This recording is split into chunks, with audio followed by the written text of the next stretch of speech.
บรรยากาศคุณผู้ชมนะฮะตอนนี้นะครับที่อุบลนะฮะพายุนากาซ่าทวีแรงคุณครับวันนี้พายุบัวลอยก็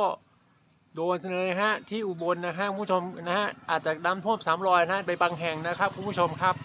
ที่อุบลนะฮะคุณผู้ชมฮะโอ้ฟ้าเลยทีเดียวนะฮะไม่รู้จะฝนตกยังไงนะฮะคุณผู้ชมครับมีรายงานขึ้นมานะครับพายุนากาซ่าไปแล้ววันนี้พายุบัวลอยนะบรรยากาศตอนนี้เลยนะฮะ นี่เอาจริงๆนะโอ้โหนะฮะ